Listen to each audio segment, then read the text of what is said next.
সকলকে স্বাগত আমার এই চ্যানেল ঘোষ ইনফোতে। আজকে এই ভিডিওটাতে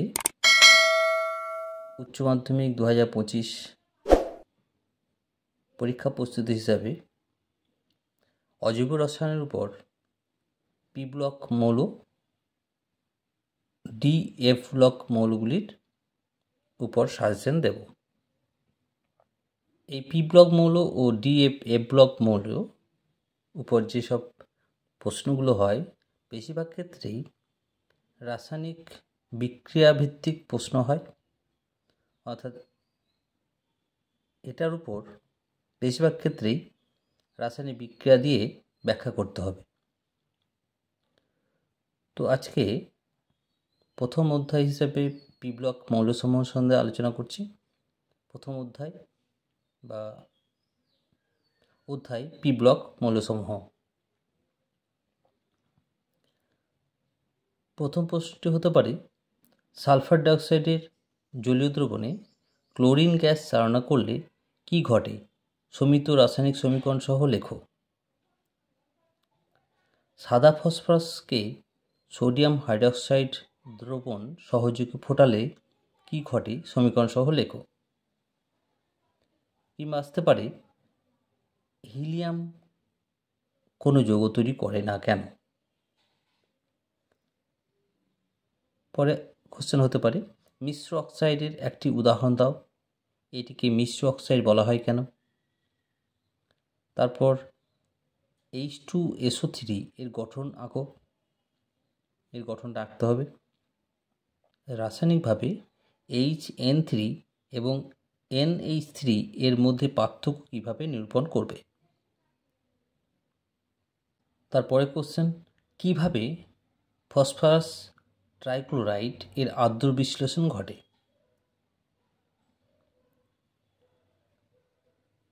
নেক্সট, সালফার ডাইঅক্সাইডের জলীয় দ্রবণের সঙ্গে H2S এর বিক্রিয়ার সমীকরণটি লেখো ও এই বিক্রিয়ায় বিক্রিয়ক দুটির ভূমিকা অর্থাৎ জারক বা বিজারক কী রূপে কাজ করে সেই সম্বন্ধে লেখো।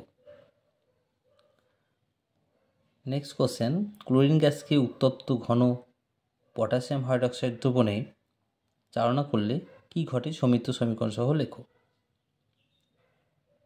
তারপরে কোশ্চেন, অক্সিজেনে পটাশিয়ামের দহনে উৎপন্ন অক্সাইডটির সংকেত কী? হাইড্রোজেন হ্যালাইডগুলির তাপীয় সুস্থিতির ক্রমটি লেখো।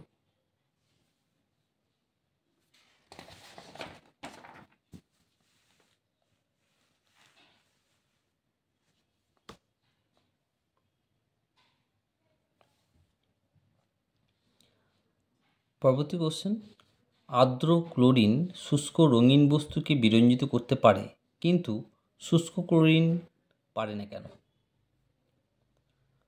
তারপর 13 নম্বর, সালফার ডাইঅক্সাইডের গঠন লেখো এবং এটি ধ্রুবীয় না অধ্রুব তা কারণ সহ লেখো।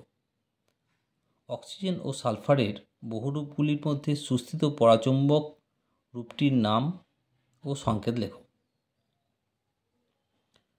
14 নম্বর, সালফার ট্রাইঅক্সাইড গ্যাস গাঢ় H2SO4 অর্থাৎ গাঢ় সালফিক অ্যাসিডে চালনা করলে কি ঘটে তার সমীকরণ সহ লেখো।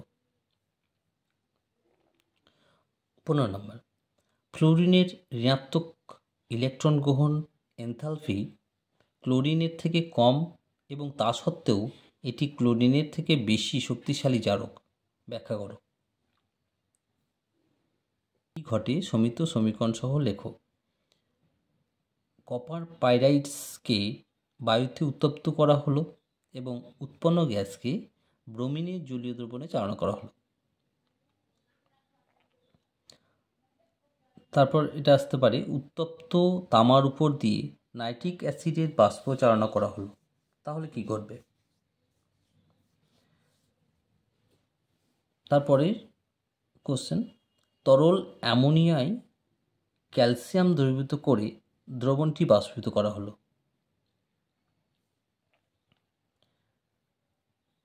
সতেরো নম্বর, ফ্লোরিন কোনো অক্সি অ্যাসিড তৈরি করে না কেন?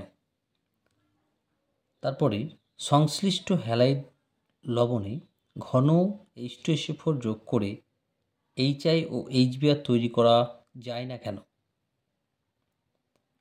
19 নম্বর, NCl3 ও PCl3 এদের আর্দ্র বিশ্লেষণ ভিন্ন প্রকৃতির কেন? তারপরে NF3 আর্দ্র বিশ্লেষিত হয় না কেন?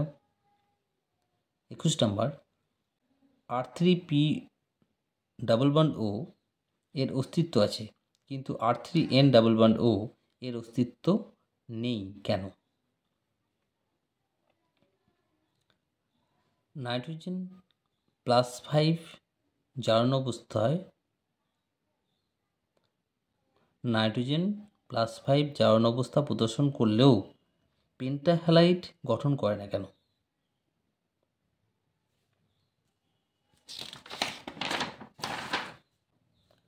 পরবর্তী অধ্যায় ডি ও এফ ব্লক মৌলসমূহ। এর উপর যে কোশ্চেনগুলো আসতে পারে সেগুলি হলো প্রাসিওডিয়ামের ইলেকট্রন বিন্যাস। 4f2 5d1 6s2 না হয়ে 4f3 6s2 হয় কেন?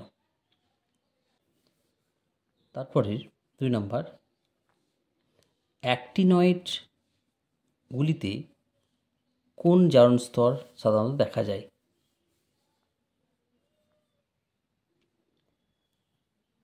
3 নম্বর, কপার সালফেট জলীয় দ্রবণে Ki যোগ করা হলো কি ঘটবে?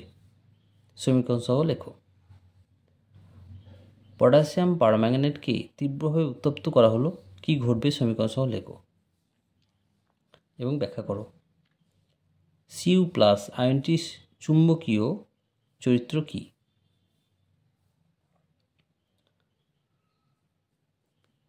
ত্রিযোজী ল্যান্থানয়েড আয়নগুলির মধ্যে কোনটির আকার সর্বোচ্চ? ইউরোপিয়াম এবং সিরিয়াম এর মধ্যে কোনটির +2 জারণ স্তর দেখায়? জলীয় দ্রবণে Cu+ আয়ন সুস্থিত নয় কেন? KCl ও K2Cr2O7 এর কঠিন মিশ্রণকে গাঢ় H2SO4 সহযোগে উত্তপ্ত করলে কি ঘটে তা লেখো। সমীকরণ দাও।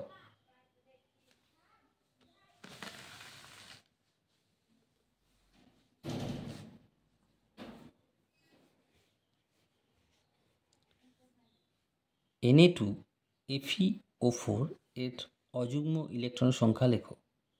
Feর পারমাণবিক সংখ্যা 26। NbOTA এর যৌগগুলির মধ্যে রাসায়নিক সাদৃশ্যের কারণ লেখো। ক্যাটালিস্ট হিসাবে কাজ করে এরূপ একটি সন্ধিগত ধাতব মৌলের অক্সাইডের নাম ও সংকেত লেখো। ল্যান্থানাম হাইড্রক্সাইড ও লুটেশিয়াম হাইড্রক্সাইড এর মধ্যে কোনটি বেশি ক্ষারকীয় ও কেন?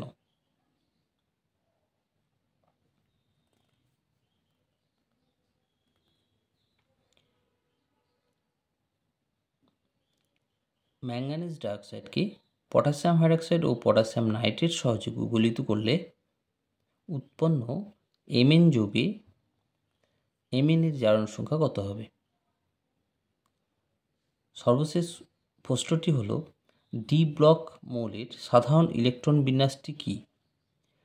TiCl2 পরাচুম্বকীয় কিন্তু TiO2 অপরাচুম্বকীয় কেন? এই প্রশ্নগুলির উত্তর ভালোভাবে করে যাবে, তাহলে পরীক্ষায় তোমাদের অ্যান্সার খুব সুন্দরভাবে লিখতে পারবে। আজ এই পর্যন্ত থাক। সুস্থ থেকো, ভালো থেকো। ধন্যবাদ।